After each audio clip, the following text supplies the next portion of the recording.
What's up, Average Dad fans? Welcome back to another video. This week, Huawei release their new foldable device, the Huawei Mate X5. Yes, just a few months ago, I had the Mate X3. I believe I was one of the only UK YouTube reviewers / people in the UK period that bought the Huawei Mate X3. I loved it.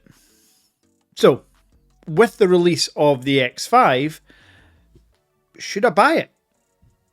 Let's talk. So as I mentioned, I own the X3, much like I own every single Chinese foldable that's ever released. All of the Chinese foldables recently I have purchased through WONDA Mobile. You can find the link to them in the description. If you're going to pay via bank transfer, you'll get 3.8% discount.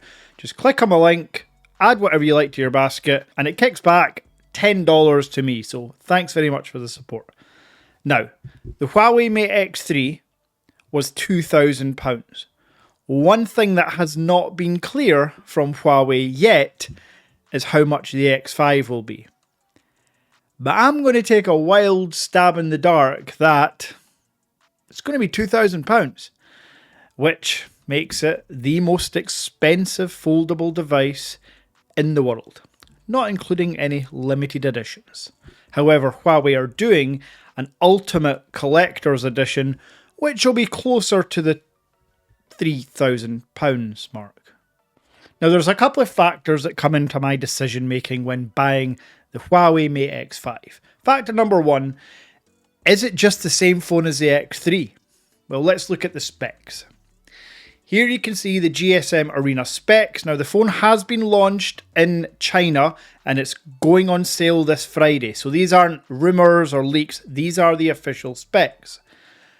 Your eyes aren't deceiving you. The specs of the Huawei Mate X3 are effectively the exact same on the new Huawei Mate X5. One thing I will say is build quality and cameras are A++.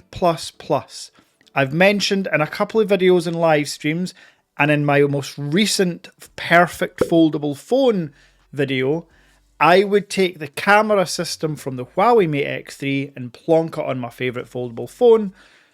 So the fact that the camera system's basically exact same on the X5 is A-okay with me. So factor number one is regarding build quality and hardware. That's no issue. Factor number two, let's just keep this to performance. The new Kirin silicon chip they've got inside here is meant to be on a par with the Snapdragon 8 Plus Gen 1, if not a little bit better than that, but a little bit less powerful than the 8 Gen 2. Now the 8 Gen 2 chip is the best SoC on the planet, so I can handle somewhere in between 8 Plus Gen 1 and 8 Gen 2. It's going to do everything I want it to do. The next factor is something that I couldn't handle and why I ultimately sold my Huawei Mate X3. And it's sadly going to carry over to the X5 due to political reasons that I will not get into. The X5 will not have Google mobile services.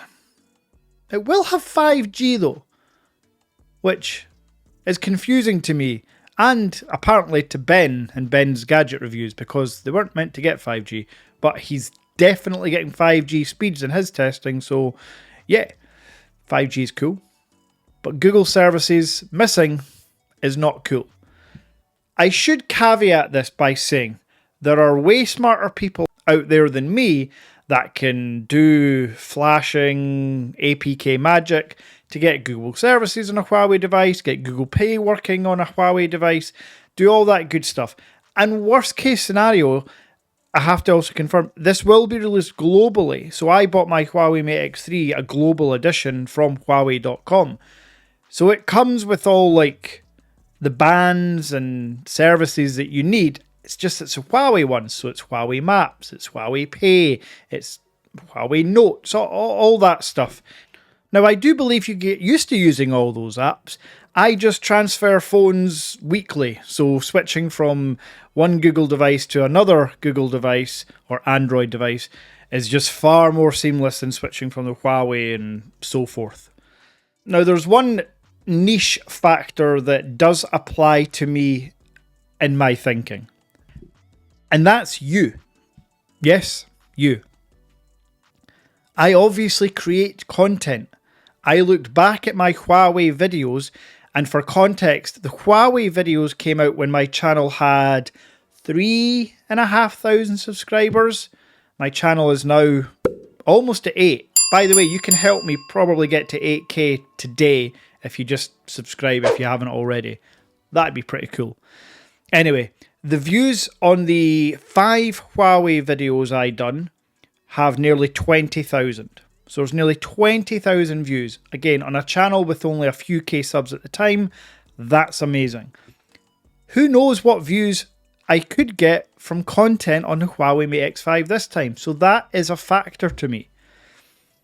So ultimately, hardware, software, performance, the YouTube content creator quirk in there as well.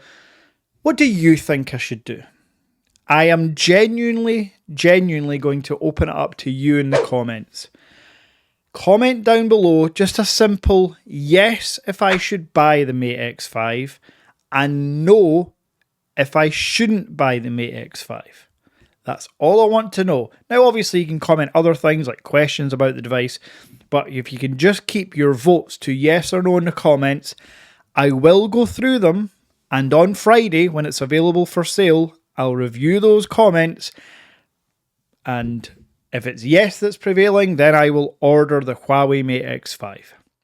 Now, I know this was super short and sweet, but I just wanted to get your thoughts on the Huawei Mate X5, and while I'm here, I want to tell you that I'll be back tomorrow live at 6 PM UK time, actually a bit before that. I'm going to start the stream at 5:45.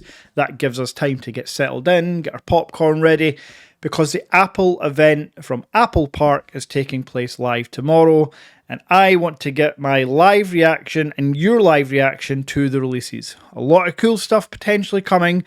I say a lot of cool stuff. A lot of the same stuff potentially coming as we get every year, but new 15 Pro Max looks like it's coming with finally a very special feature. So if you're interested in that and you haven't already, subscribe, get me to 8K, like this video, and comment. Comment your vote, yes or no to the Mate X5. And until tomorrow,